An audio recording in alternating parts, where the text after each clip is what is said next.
Éternel, je veux te rendre grâce. Je veux bénir ton nom pour ce moment que tu permets. Père, nous voici encore devant de ta face afin de parcourir tes saintes écritures pour un temps de partage, pour un temps de connaissance, pour un temps de maturité. Je prie en ce jour que tu étendes ta main et qu'à travers ce thème que nous allons développer, tu viennes parler à nos cœurs, tu viennes nourrir nos âmes. Je prie que tu disposes l'esprit et le cœur de ton peuple à m'écouter et à me comprendre et que l'enseignement de ce jour soit une source d'édification pour quiconque l'écoutera. Béni sois-tu parce que tu le fais, dans le nom de Jésus-Christ. Amen. Je vous salue tous dans le nom puissant de Jésus-Christ. Paix et joie chez toi. Nous sommes là pour notre moment de prière hebdomadaire et c'est un réel plaisir pour moi de me tenir encore une fois à ce pupitre afin de t'entretenir dans la présence de Dieu. Mais je ne saurais introduire ce moment sans bénir le nom du Seigneur pour nos temps de prière, nos dévotions matinales qui font du bien à plus d'une personne. Vous êtes nombreux, vous êtes nombreuses à nous appeler, à nous contacter et cela est véritablement à la gloire du Seigneur. Je suis heureux d'être ce canal privilégié par lequel Dieu passe pour vous faire du bien à travers sa parole. Pour ceux d'ici ou d'ailleurs qui ont resserré les rangs des dévotions matinales, je vous souhaite la bienvenue et sachez que nous sommes ensemble pour une longue aventure. Il y a bien de choses qui viendront, mais au fil du temps, nous allons déballer le rouleau compresseur. Alors aujourd'hui, nous sommes là pour un enseignement, nous sommes là pour un moment, comme je l'ai dit tantôt, de partage et d'édification. Nous allons aller dans la parole de Dieu et nous allons introduire notre enseignement du jour. Michée 7, versets 5 à 8. La Bible déclare: ne crois pas à un ami, ne te fie pas à un intime. Devant celle qui repose sur ton sein, garde les portes de ta bouche. Car le fils outrage le père, la fille se soulève contre sa mère, la belle-fille contre sa belle-mère. Chacun a pour ennemi les gens de sa maison. Pour moi, je regarderai vers l'Éternel. Je mettrai mon espérance devant le Dieu de mon salut. Mon Dieu m'exaucera. Ne te réjouis pas à mon sujet, mon ennemi, car si je suis tombé, je me relèverai. Si je suis assise dans les ténèbres, l'Éternel sera ma lumière. Amen. Voici un passage que j'aime beaucoup, Michée 7, versets 5 à 8. C'est un passage qui te révèle pas mal de vérités au sujet des relations humaines. Michée 7, versets 5 à 8 te montre qu'il faut faire très attention dans tes amitiés. Car celui que tu appelles ami intime aujourd'hui sera ton pire ennemi demain. Ce passage te montre que celui que tu appelles intime aujourd'hui sera le pire traître que tu pourras connaître dans ta vie demain. Ce passage te montre qu'il faut faire preuve de lucidité, de discernement dans le choix de tes amitiés. À la vérité, le mot trahison dans le dictionnaire n'existe pas à cause de nos ennemis déclarés. Le mot trahison dans le dictionnaire n'existe pas à cause de nos adversaires confirmés. Le mot trahison dans le dictionnaire existe à cause de tes amis d'aujourd'hui qui sont en vérité tes ennemis de demain. À cause de tes intimes d'aujourd'hui qui sont en vérité tes traites de demain. Michée 7, verset 5 à 8 va plus loin et Michée 7, 5 à 8 révèle quelque chose qui se passe dans notre quotidien, qui se passe dans nos familles, qui se passe dans notre couple, qui se passe dans notre entourage. La Bible déclare dans ce passage que la belle-fille va se soulever contre la belle-mère. Le fils va se rebeller contre le père. La fille va se soulever contre la mère. Et le beau-fils va se soulever contre son beau-père. Et quand nous regardons dans certaines familles, ces situations-là sont manifestées. Ces situations-là sont nommées. Il y a des familles où la belle-mère et la belle-fille ne s'entendent pas. Il y a des familles où le fils et le père sont comme chien et chat. Il y en a d'autres où la fille et la mère ne s'entendent pas. Un ennemi confirmé ne peut plus te trahir. Un traître avéré ne peut plus te trahir. Il n'y a qu'un ami qui soit capable de te trahir. Il n'y a qu'un intime qui soit capable de te livrer. La preuve en est que lorsque nous lisons la Bible, celui qui a trahi Jésus-Christ, c'était Judas. Judas n'était pas un inconnu aux yeux de Jésus. Judas était quelqu'un qui était dans le quotidien de Jésus. Et c'est de lui qu'est venue la trahison. Quand nous prenons le cas de Joseph, Joseph n'a pas été vendu par quelqu'un d'autre que ses frères. Joseph n'a pas été vendu par un ennemi déclaré, mais Joseph a été vendu par ses frères. C'est-à-dire que ceux de qui Joseph pouvait le moins se méfier ont été ces personnes par lesquelles la trahison est venue. C'est en cela que je dis que le mot traite dans le dictionnaire n'est pas mis pour nos ennemis déclarés, encore moins pour nos adversaires confirmés. Mais ce mot-là est mis pour nos amis intimes, pour nos amis proches qui sont déguisés en vérité en ennemis futurs. Joseph n'a pas été vendu par un inconnu. Joseph a été vendu par ses frères. Joseph a été vendu par sa famille. Et c'est pour ça aujourd'hui, j'aimerais que toi et moi, nous puissions parler d'un thème important. Affaires de famille. C'est l'intitulé de notre enseignement de ce jour. Chacun de nous est issu d'une famille. Tu es issu d'une famille. Je suis issu d'une famille. Quel que soit notre rang social, quelle que soit ta profession, quels que soient tes avoirs en banque, tu es issu d'une famille. Et la famille de laquelle tu es issu peut être une source de bénédiction pour toi ou une source de malédiction. Nous ne choisissons pas nos parents. Nous ne choisissons pas notre famille. Certains sont nés dans des familles riches, tandis que d'autres sont nés dans des familles pauvres. Certains sont nés dans des familles où la sorcellerie bat son plein, tandis que d'autres sont nés dans des familles où l'on est converti. Certains sont nés dans des familles privilégiées, tandis que d'autres sont nés dans des familles défavorisées. La famille au sein de laquelle tu trouves le jour peut représenter une source de réussite pour toi ou une source d'échec pour toi. Chacun de nous est issu d'une famille parce que la famille fait l'homme. Aucun homme n'existe sans famille. La famille est un mal nécessaire pour l'homme. Ta famille ou ton nom de famille peut t'ouvrir des portes ou te fermer des portes, t'attirer des solutions ou t'attirer des problèmes. Quel est le nom de famille que tu portes? Et je te dirai jusqu'à où tu peux aller. La famille de laquelle tu es issu peut te propulser comme peut te tirer vers le bas. Chacun de nous doit faire attention à la famille de laquelle il est issu, car cette famille est pour lui un avantage comme un inconvénient. Lorsque nous lisons la parole de Dieu, la Bible nous parle de deux grands types de familles. Le premier type de famille qui existe dans la vie d'un homme, c'est la famille religieuse ou spirituelle.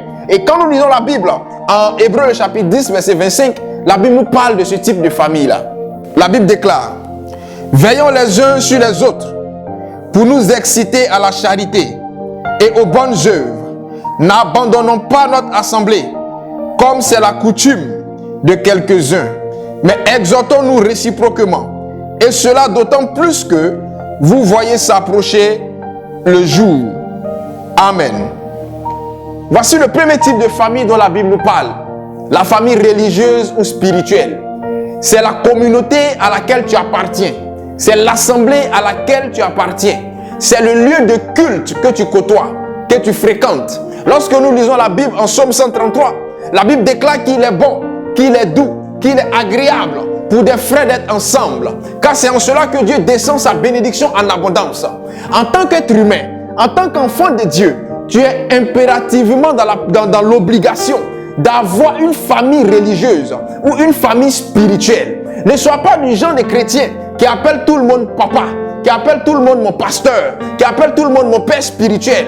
On a un seul père spirituel, on a une seule assemblée à laquelle nous devons fidélité, à laquelle nous devons loyauté. C'est en cela qu'il ne faut pas adhérer à une famille religieuse parce qu'elle est proche de toi. On ne va pas dans une église parce que l'église est proche de son domicile. On va dans une église parce que l'église est proche de la parole de Dieu et des principes de Dieu. Je n'ai rien contre l'église qui est proche de ton domicile. Si l'église qui est proche de ton domicile est proche de Dieu et de ses principes, tu peux y aller. On adhère ensuite dans une église. On adhère ensuite à une famille religieuse par conviction.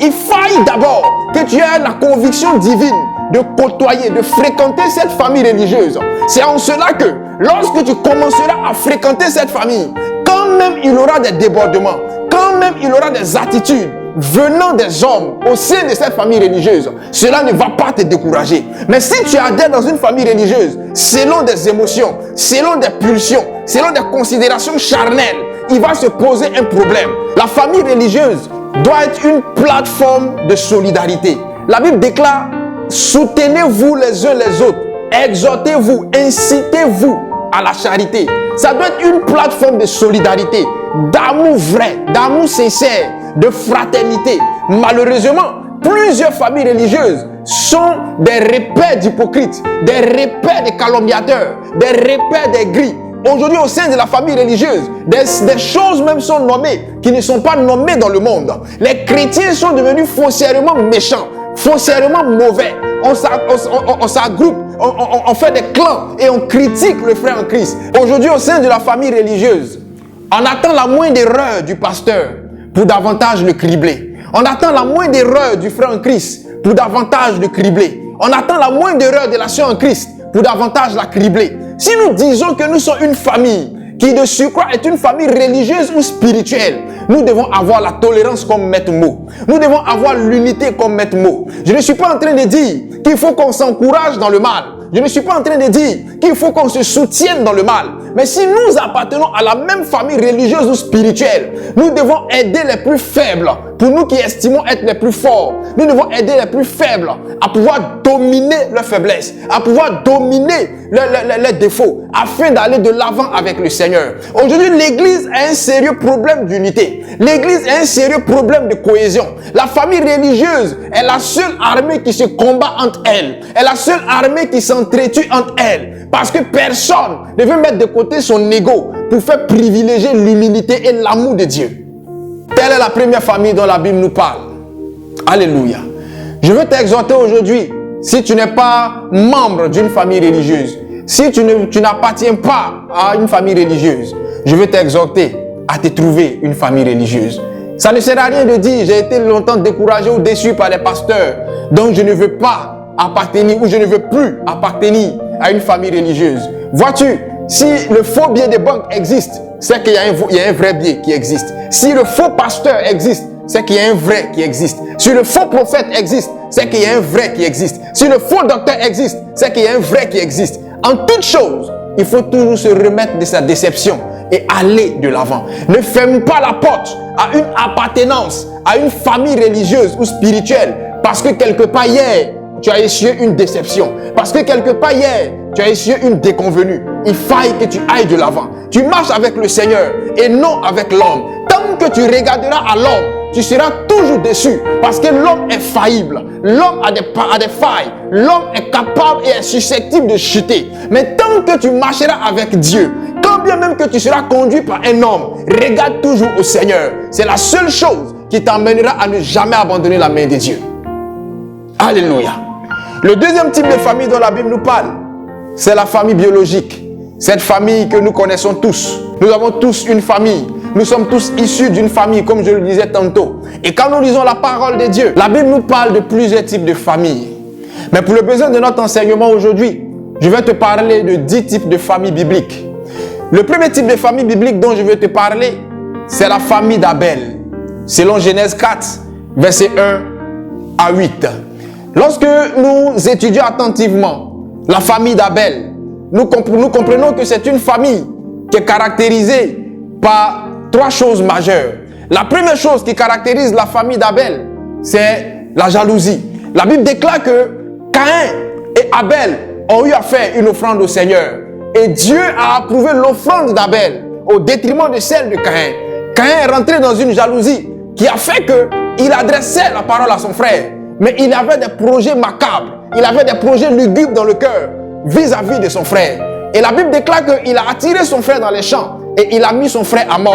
La deuxième chose qui caractérise la famille d'Abel, c'est l'hypocrisie. Parce que c'est l'hypocrisie qui emmenait Caïn à parler à son frère, lui faisant croire que tout allait bien, alors qu'en vérité, il projetait pour lui des projets de mort. Et il a fini par exécuter ces projets-là. Dans la famille d'Abel, la troisième chose qui règne, c'est la mort. Et si tu es issu de cette famille, fais très attention, parce que c'est une famille où l'on te jalouse à cause de ta position sociale, où l'on te jalouse parce que tu es dans un foyer, où l'on te jalouse parce que tu as des enfants qui réussissent, parce que tu as des enfants qui sont intelligents, parce que tu as des enfants qui ont réalisé, où l'on te jalouse à cause de tes diplômes et de tes capacités intellectuelles, où l'on te jalouse parce que tu as quelque part une situation financière stable. C'est une famille d'hypocrites où on te donne un sourire, où on te donne quelque part une bonne humeur, alors qu'en vérité, on a des projets négatifs dans le cœur pour toi.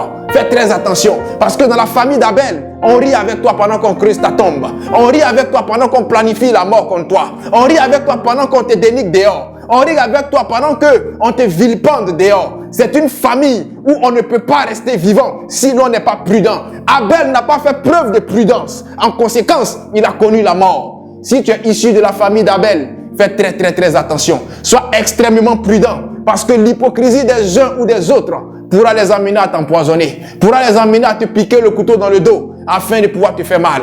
Que Dieu t'aide et que Dieu te soutienne si tu es issu de cette famille-là. La deuxième famille dont je veux te parler, c'est la famille de Noé. Selon Genèse 9, versets 20 à 22.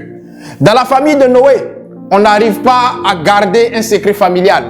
On n'arrive pas à couvrir la nudité les uns des autres. La Bible déclare que Noé a bu et Noé était ivre.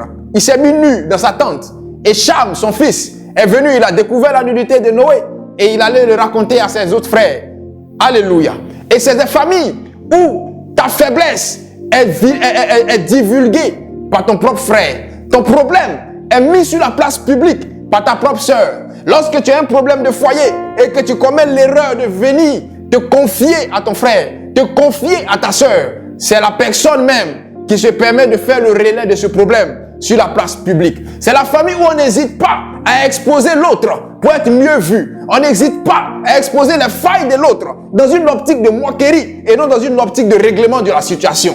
C'est une famille où il faut faire très attention à qui tu te confies. C'est une famille au sein de laquelle il ne faut pas se confier à n'importe qui. Car il y a certaines personnes dans la famille qui sont toujours prêtes à exposer ta nudité à la face du monde. Mais la Bible déclare qu'il y a eu 2 enfants de Noé qui ont été capables de prendre un manteau, venir à reculons et couvrir la nudité de Noé. Dans la famille de Noé, ce n'est pas tout le monde qui expose la nudité au grand jour. Il faut faire très attention dans cette famille à qui tu te confies. Si tu te confies à la mauvaise personne, ta nudité sera exposée. Si tu te confies à la bonne personne, ta nudité sera préservée. Alléluia. La troisième famille dont je vais te parler, c'est la famille d'Abraham. Selon Genèse 13, versets 5 à 11. Quand tu lis attentivement et que tu étudies attentivement la famille d'Abraham, tu vas comprendre que c'est une famille où tu aides ton neveu, où tu aides ta nièce, où tu aides ton frère même, où tu aides ta cousine à réussir. Et une fois que cette personne accède à la réussite, cette personne ne trouve personne d'autre à combattre que toi. Tu as aidé des personnes à travailler. Et quand ces personnes ont réussi à obtenir le travail, ces personnes ont estimé que tu n'étais plus la bienvenue dans leur vie. Tu as aidé un frère à aller à l'étranger. Et lorsque ce frère est allé à l'étranger, il a estimé que c'était toi son sorcier. C'était toi sa sorcière. La famille d'Abraham est une famille où celui que tu aides aujourd'hui finit par se rebeller contre toi demain. Celui que tu aides et que tu soutiens aujourd'hui finit par être celui-là même qui te vilipende demain. Celui à qui tu donnes tout et celui qui tu veilles, à qui tu ne permets pas de souffrir, est celui-là même qui t'attaque demain. C'est une famille dont il faut se méfier. Parce qu'au sein de cette famille, il y a une forme d'hypocrisie et de sournoisie qui ne dit pas son nom. C'est une famille au sein de laquelle on est dans une hypocrisie déguisée. On est dans une sournoisie déguisée. On attend juste de connaître la réussite pour révéler notre vrai visage. On attend juste d'avoir ce qu'on veut pour révéler nos vraies intentions. C'est en cela que beaucoup aujourd'hui n'arrivent pas à faire du bien à leurs parents. Parce qu'ils ont recueilli chez eux des neveux, ils ont recueilli chez eux des nièces, ils ont recueilli chez eux des cousins qui ont fini par être les pires après que ces personnes aient accédé à la réussite. Ce n'est pas parce que quelqu'un t'a fait mal que tout le monde est mauvais. Mais il faut te méfier si tu es issu de la famille d'Abraham. Parce que dans cette famille, il y a certains éléments qui sont hypocrites. Il y a certains éléments qui sont sournois, qui sont soumis parce qu'ils sont dans l'épreuve. Mais une fois que l'épreuve passe et qu'ils sont dans la gloire, tu verras leur vrai visage. Alléluia. La quatrième famille dont je veux te parler, c'est la famille d'Isaac. Selon Genèse 27, versets 1 à 10. Dans cette famille, les préférences sont affichées. Si les parents vous disent, à vous qui êtes enfants, nous vous aimons tous de la même manière, laissez-moi vous dire que c'est un mensonge sentimental. C'est un mensonge déguisé. Je dirais même que c'est une escroquerie morale. Parce que aucun parent ne peut aimer son enfant ou ses enfants de la même manière. Il y a toujours un qu'on préfère au détriment des autres. Peut-être parce que celui-là, il a une histoire particulière. Peut-être que dans sa conception, il y a eu quelque chose. Il y a des familles où l'enfant qui vient à la naissance, dès qu'il arrive à la naissance, c'est là que les portes du travail s'ouvrent dans la vue du père. Et le père aime particulièrement cet enfant parce que c'est par lui, selon sa conception des choses, que le travail est arrivé dans sa vie. Il y a certaines familles où, dès que l'enfant arrive à la naissance, c'est là que la femme connaît le mariage avec son homme. Et la mère aime particulièrement cet enfant parce qu'elle estime qu'il a été celui-là même qui lui a apporté bonheur. Il y a des familles où, dès que l'enfant arrive à la naissance, c'est là alors que les portes de la prospérité financière s'ouvrent. Et il y a un amour particulier. Dans d'autres familles, on aime l'enfant parce qu'on l'a eu dans la vieillesse, parce que c'est le dernier enfant. Et on favorise cet enfant. Ce n'est pas mauvais d'aimer son enfant. Ce n'est pas mauvais dans notre amour pour nos enfants d'avoir des préférences pour les uns ou pour les autres. Mais il faut éviter que cet amour-là soit source de conflit entre les enfants. La Bible déclare que l'amour que Isaac avait pour Ésaü et l'amour que Rebecca avait pour Jacob, plus loin quand nous lisons la Bible, cet amour-là a été source de conflit entre les deux frères. Alléluia. En ce sens qu'ils ont commencé à se battre. Ils ont commencé à quelque part se combattre pour la bénédiction parce que les parents avaient clairement défini leurs préférences. Lorsque vous aimez votre enfant et que cet amour-là est déplacé, vous risquez de faire de cet enfant-là un fainéant. On a vu des familles où, aimant trop son enfant, la mère interdisait à cet enfant les corvées de la maison. Quand il s'agit de faire la vaisselle, elle lui demande de s'asseoir. Quand il s'agit de balayer le salon, elle lui demande de s'asseoir. Quand il s'agit de préparer, la petite est devant la télévision pendant que les autres sont à la cuisine. Et au final, quand la petite accède à la maturité et qu'elle doit connaître maintenant le foyer, vous allez voir que c'est une petite qui ne s'est pas préparée. C'est une femme au foyer qui ne sait pas tenir une maison. C'est une femme au foyer qui ne sait même pas laver les assiettes. Pourquoi? Parce que l'amour de ses parents, cet amour déplacé que ses parents ont manifesté, les a amenés à cacher l'enfant au point de ne pas lui montrer l'essentiel. Et quand c'est un garçon, on interdit à ce garçon de faire des efforts. C'est le garçon qui ne sait pas se battre. Son père lui dit, assieds-toi, je vais tout faire pour toi. Parce que j'ai tellement souffert pour t'avoir que je ne peux pas permettre que tu souffres. Frère, quel que soit l'amour que tu as pour ton enfant, il y a des souffrances que tu ne peux pas lui interdire. Il y a des souffrances qu'il ne faut pas lui éviter. Parce que ces souffrances-là vont le forger. Ces souffrances-là feront de lui l'homme qui doit être demain. Et quand vous regardez attentivement dans ces familles, ce sont les enfants dits défavorisés qui finissent par réussir. Alléluia. La cinquième famille dont je veux te parler, c'est la famille de Joseph. La famille de Joseph dont la Bible parle en Genèse 37, versets 1 à 5. Dans la famille de Joseph, on te vend parce que tu n'as pas su te taire. Dans la famille de Joseph, on te livre parce que tu n'as pas su tenir ta langue en bride. Tu vois, lorsque tu lis la parole de Dieu, Zacharie a été frappé de mutisme après que l'ange lui ait révélé la naissance de Jean-Baptiste. Pourquoi? Parce qu'avec Dieu, il y a certaines bénédictions qui n'ont pas besoin de bruit. Il y a certaines bénédictions qui n'ont pas besoin que tu parles trop. Il y a certaines bénédictions qui ont besoin de se concevoir dans le silence et de naître dans la surprise générale. Beaucoup parmi nous ont raté des bénédictions parce que ces personnes ont un peu trop parlé. Tu as passé un concours. Tu as pratiquement franchi toutes les étapes du concours. À la dernière étape, ton débit élevé de paroles t'a emmené à propager la nouvelle, à appeler des parents et tu as parlé à ces parents-là, leur annonçant un succès futur à ce concours. En conséquence, à la dernière étape, tu as échoué. Pourquoi? Parce que parmi ces parents, il y avait des personnes qui étaient animées de bonnes intentions à ton égard. Mais il y avait aussi des personnes qui étaient animées de mauvaises intentions à ton égard. À un moment donné de ta vie, il faut savoir travailler dans le silence et laisser le succès faire le bruit à ta place. Les chrétiens sont trop amoureux des bruits avant la lettre. Les chrétiens sont trop amoureux du tapage avant la lettre. Le débit des paroles des chrétiens est tellement élevé qu'on ne peut pas se permettre de leur dire que vous êtes à quelque part de la bénédiction, à quelque part de l'élévation. Une fois que tu commets l'erreur de dire à un chrétien que Dieu m'a révélé qu'il fera de toi un grand homme d'affaires, Dieu m'a révélé que tu auras une promotion dans quelques mois, tu as mal fait de révéler cela à ce chrétien-là. Il va commencer à propager la nouvelle, alors qu'il y a certaines bénédictions qui n'aiment pas qu'on fasse du tapage à leur sujet. Et voilà pourquoi tu passes à côté de certaines choses que Dieu avait déjà conclues pour toi. Mais ton débit élevé de paroles fait que tu rates ces bénédictions-là. Celui qui sait se taire verra ses bénédictions s'accomplir. Mais le chrétien qui parle trop finira par détruire ce que Dieu avait déjà scellé pour lui. Alléluia. La sixième famille dont je veux te parler, c'est la famille de Gédéon. La famille de Gédéon manifestée en Juge chapitre 6, versets 12 à 13. C'est la famille qui, lorsque je l'étudie, me fait un pincement au cœur. Lorsque je l'étudie, je suis frappé d'une tristesse. Parce que beaucoup, parmi vous qui m'écoutez, se retrouvent dans la famille de Gédéon. La famille de Gédéon est cette famille où on est pétri de talent, où on est rempli et bardé de diplômes, où on a une intelligence hors norme, où on a une connaissance qui est au-dessus de la mêlée. Mais nous sommes dans la misère. La Bible déclare que l'ange dit à Gédéon, vaillant héros. Il dit, je ne suis pas un vaillant héros, parce que je suis issu de la famille la plus pauvre. Et il y a certaines familles comme ça où on a le potentiel qu'il faut, on a la beauté qu'il faut, mais on n'a pas de foyer. On a l'intelligence qu'il faut, mais on n'a pas de travail. On a le potentiel qu'il faut, mais on n'occupe pas la position sociale qui nous revient des droits. On a des familles comme ça où, lorsque tu rentres dans ces familles, tu es étonné de voir des gens qui ont une connaissance élevée, mais qui n'occupent pas la position due à cette connaissance. Et ces familles-là sont des familles qui sont dans la misère, des familles où tu vois la prospérité, mais on ne vit même pas le 10e de cette prospérité que tu vois. Des familles où tu vois l'élévation, mais on ne vit même pas le 10e de cette élévation que tu vois. Pourquoi? Parce que la sorcellerie est nommée dans cette famille. Et cette sorcellerie fait que, malgré les diplômes qu'on a, malgré les opportunités qu'on a, on n'arrive pas à profiter, à jouir pleinement de ces opportunités. Des familles où on fait des papiers pour aller à l'étranger et à la dernière étape, on échoue. Des familles où on noue des relations sentimentales. Ces relations arrivent à un niveau de dot et à la dernière étape de la dot, ces relations échouent. Des familles où toutes les filles sont à la maison parce que personne n'a réussi à se maintenir dans un foyer. Des familles où les enfants sont allés à l'école, ont engrangé des diplômes et tous ces enfants se retrouvent à la maison au chômage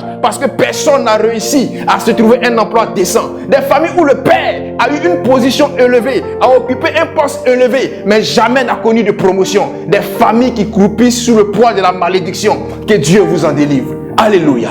La 8e famille dont je veux te parler, c'est la famille de Samson. Juge chapitre 16, 15 à 19 nous en dit un peu plus. Dans la famille de Samson, tu confies un secret à madame. Et ce secret-là se retrouve sur la place publique quand vous avez des déconvenus. Dans la famille de Samson, tu confies un secret à monsieur. Et ce secret-là se trouve sur la place publique quand vous n'êtes plus en odeur de sainteté.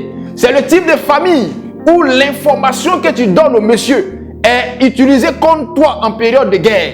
L'information que tu donnes à madame est utilisée contre toi en période de conflit. C'est dans ce genre de famille où la femme n'hésite pas à déterminer la taille de ton sexe. Permettez-moi le thème. Lorsqu'elle est énervée après toi, il parle comme ça sur moi, mais il n'a même pas un sexe imposant. C'est la famille où le monsieur ne tarde pas à traiter sa femme de prostituée, à retracer l'histoire de la femme, à montrer au voisinage d'où il a pris la femme et où il envoie la femme, parce qu'il n'est plus en odeur de sainteté avec elle. C'est le type de famille où il faut faire attention aux secrets que tu confies à ton conjoint. Parce que lorsque l'entente ne sera plus au rendez-vous, ce secret-là ne tardera pas à sortir et à être étalé sur la place publique. Dans la famille de Samson, il faut parler avec mesure et non avec démesure. Sinon, tu auras des regrets dans le cœur. Dans la famille de Samson, les sentiments te font parler.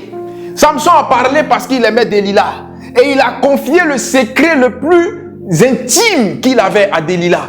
Dans la famille de Samson, le goût même du sexe au lit peut t'amener même à parler, à confier des secrets que tu ne peux pas confier, frère. On a vu des hommes parler à des femmes à cause du goût du sexe au lit. Quand la fille là te prend d'une de ces manières, ce que tu dois dire, ce que tu ne dois pas dire, tu lui conjugues tout au passé. Alléluia. Et souvent même tu conjugues au présent et à l'imparfait à cause du goût. Dans la famille de Samson, si tu ne sais pas te taire face au goût, face à l'argent, face au câlin de ton conjoint, si ce conjoint n'a pas la sagesse, il utilisera ces informations-là contre toi et tu auras des regrets. Alléluia. La 9e famille dont je veux te parler, c'est la famille de David. Tu pourras lire 2 Samuel 16, versets 20 à 22, et tu auras un aperçu de cette famille. La famille de David, c'est la famille la plus tordue. C'est la famille la plus déréglée sexuellement que je vais développer ce soir. C'est la famille la plus bandée salaud sur le plan sexuel, si je peux m'exprimer ici, dont je te parlerai ce soir. On connaît tous David comme étant un homme à femmes. David a tellement aimé les femmes que David a été capable d'emmener Uri au combat, se faire tuer pour prendre sa femme Bathsheba. Et David, homme à femme qu'il était, a eu plusieurs enfants. Mais les enfants de David étaient aussi des hommes et des personnes qui étaient aussi autant déréglées sexuellement que leur papa. La Bible, lorsque nous lisons l'histoire et que nous remontons un peu l'histoire dès ses origines, la Bible déclare que David a eu une fille du nom de Amnon, du nom de Tamar du moins. Tamar était une fille belle. Tamar était dotée d'une beauté incroyable et extraordinaire. Tamar avait une beauté déroutante. Et la Bible déclare que de l'autre côté, David avait un fils du nom de Amnon. Amnon qui voit sa propre sœur Tamar et il est fan de Tamar. Comment tu peux voir ta sœur et puis tu es fan d'elle jusqu'à quand tu as érection? Et la Bible déclare que Amnon se permet de violer Tamar. Amnon viole Tamar qui est la sœur d'Absalom, un grand palabreux. Et Absalom va voir David son père pour dire à David, mais voilà ce que Amnon vient de faire à Tamar. David n'a pas pu sanctionner l'erreur, je dirais même le sacrilège de Amnon.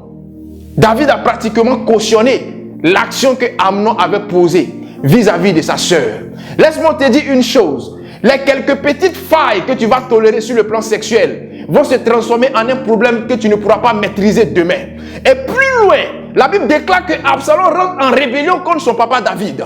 Et lorsque Absalom rentre en rébellion contre son père David, le combat entre Absalom et son père dépasse la dimension religieuse. Le combat entre Absalom et David rentre dans sa dimension mystique, je dirais même dans sa dimension à haute fréquence spirituelle. En ce sens que Absalom est l'un des premiers personnages de la Bible, pour ne même pas dire le seul personnage biblique, à avoir tourné un film pornographique dans la Bible.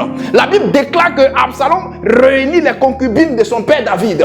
Il les réunit sur la place publique, sous une tente, et il se permet de coucher avec elles devant le peuple. Le sexe a une connotation spirituelle. Celui qui couche avec ta femme t'a forcément vaincu spirituellement quelque part. Celle qui couche avec ton mari t'a forcément vaincu spirituellement quelque part. On ne joue pas avec le sexe. Par le sexe, on peut se recharger spirituellement. Comme par le sexe, on peut te décharger spirituellement. Par le sexe, on peut te protéger spirituellement. Comme par le sexe, on peut t'atteindre spirituellement. La Bible déclare que Absalom va vers les concubines de son père pour tourner cette action pornographique. Pourquoi? Parce que Absalom veut spirituellement descendre son papa David. Et il en est ainsi de certaines familles. Dans certaines familles, le dérèglement sexuel a atteint son apogée, au point que le fils peut coucher avec sa soeur et ça ne va pas quelque part. Le père peut coucher avec sa belle-soeur, peut coucher avec sa fille même et ça ne va pas quelque part. C'est dans ces familles-là qu'on parle des cousines manches longues, des cousines manches courtes. Quand c'est manches courtes, c'est que le lien de parenté est proche. On ne peut pas coucher avec elle. Mais quand c'est manches longues, c'est que le lien de parenté est éloigné. On peut coucher avec elle. Des familles où le dérèglement sexuel a atteint son niveau le plus élevé. Où le dérèglement sexuel a atteint un débit à la 4G, à la 5G. Des familles où on t'appelle notre mari. Ce n'est pas au sens figuré du terme. C'est au sens propre, mon frère. Tu peux te permettre de sortir avec elle et ça n'ira pas quelque part. Des familles où la belle-sœur vient chez sa sœur. Elle vient rendre visite à sa sœur et elle est à même de coucher avec son beau-frère sans que la sœur ne soit dérangée. Des familles où on propose des plans à trois et on va à l'église. On dit qu'on est chrétien, frère. Que Dieu nous en délivre. Alléluia. La dernière famille dont je veux te parler, qui est la 10e famille, c'est la famille de Job. La famille de Job qui se retrouve dans le passage suivant, Job chapitre 1, verset 1 à 5. C'est la famille la mieux placée. C'est la famille exemplaire. C'est la famille parfaite selon moi. La Bible déclare que les enfants de Job se réunissaient et offraient des festins, se réjouissaient. Dans la famille de Job, il y a l'entente, il y a l'harmonie, il y a la cohésion, il y a l'amour fraternel, il y a l'amour vrai, il y a l'amour authentique. Mais la Bible déclare plus loin que Job, chaque fois que ses enfants se réunissaient, après la réunion de ses enfants, se disait certainement que mes enfants ont posé des actions qui n'ont pas plu à Dieu. Et Job offrait des sacrifices en faveur de ses enfants. En tant que parent, ton devoir est certes de mettre tes enfants au monde. Ton devoir est certes de mettre tes enfants à l'école. Ton devoir est certes d'accorder une bonne éducation à tes enfants. Mais ne perds pas de vue le volet spirituel. Un enfant s'éduque sur la plateforme physique, mais aussi sur la plateforme spirituelle. Job offrait des sacrifices pour ses enfants. En tant que parent, tu es à même et tu dois même faire des sacrifices pour tes enfants. Au sens propre comme au sens figuré du terme. Il faut que tu aies la notion de sacrifice. Il faut pouvoir faire des offrandes pour tes enfants pour leur réussite. Il faut pouvoir faire des dons pour tes enfants pour leur réussite. Et c'est pour ça que j'aime les musulmans. Parce que les musulmans ont la notion du sacrifice. Les musulmans ont la notion de l'offrande en faveur de leurs enfants. Mais nous les chrétiens, une fois qu'on met l'enfant à l'école, on estime qu'on a déjà tout fait. La vie d'un homme est plus spirituelle que physique. C'est à juste titre que la Bible déclare que les choses visibles sont les sources de l'invisible. Si la réussite d'un enfant n'est pas scellée spirituellement, elle aura du mal à se démontrer physiquement. Si le succès d'un enfant, la grandeur d'un enfant n'est pas consolidée spirituellement, ces choses auront du mal à se manifester physiquement. En tant que parent, il faut avoir un sens spirituel élevé. C'est pour ça que je me plais à dire que dès l'instant où tu franchis la paternité, la maternité, la parenté en un mot, tu perds ton statut humain et tu rentres dans une dimension spirituelle. Marie n'était pas humaine. Marie était spirituelle. Et c'est la spiritualité de Marie qui a permis de sauver Jésus-Christ quand Hérode voulait le mettre à mort. Joseph n'était pas humain. Joseph avait une connotation spirituelle qui lui a permis d'avoir le songe qu'il fallait afin de fuir avec l'enfant en Égypte. En tant que parent, si tu n'es pas spirituellement élevé, tu n'as pas les yeux spirituels ouverts, l'ennemi fera mal à l'étoile spirituelle de ton enfant et tu n'auras que tes yeux pour pleurer. Voilà comment des enfants sont nés. On a senti en eux une aura de réussite. On a senti en eux une atmosphère d'élévation. On a senti en eux une atmosphère de grandeur. Mais on n'a pas su poser les actions qu'il fallait. On n'a pas su faire les sacrifices qu'il fallait. Conséquence, l'enfant est très bête à l'école. Et quand tu regardes sa destinée, vecteur brousse, il échoue comme c'est pas permis. Pourquoi? Parce qu'il était venu pour réussir. Mais les actions qu'on devait poser pour consolider sa réussite n'ont pas été posées. Conséquence, il a connu l'échec. Lorsque Jésus-Christ est né, les parents ont fait des sacrifices. Quand vous lisez Luc chapitre 2, la Bible déclare qu'ils sont montés au temple et ils ont fait le sacrifice tel que la loi leur emmenait à poser cette action. Ils ont posé l'action. En tant que parent, ne perds pas de vue le volet spirituel dans l'éducation de ton enfant. Alléluia. Voici donc les 10 familles bibliques dont je voulais te parler en ce jour. Il est important pour toi de t'identifier dans une famille et de prier Dieu selon la coloration de cette famille pour que Dieu détruise le négatif qui anime cette famille et que Dieu fasse émerger le positif qui habite cette famille. Mais je prie par-dessus tout que ta famille soit à l'image de la famille de Job, sauf que cette famille soit à l'abri de la catastrophe que la famille de Job a pu connaître bien plus loin dans l'histoire. Que la famille de Job soit identifiée en ta famille et que dans cette famille, la fraternité vraie existe. Que dans cette famille, les parents aient le réflexe d'offrir des sacrifices pour la réussite de leurs enfants. C'est en cela que Dieu nous bénira. C'est en cela que Dieu nous élèvera. Affaire de famille pour aujourd'hui, c'est terminé. Je prie que le Seigneur nous bénisse et qu'à travers cette écoute, Dieu t'édifie, Dieu t'élève et Dieu te fasse encore acquérir un certain niveau de maturité. Shalom chez toi et rendez-vous est pris pour les dévotions. Que Dieu nous garde. Shalom.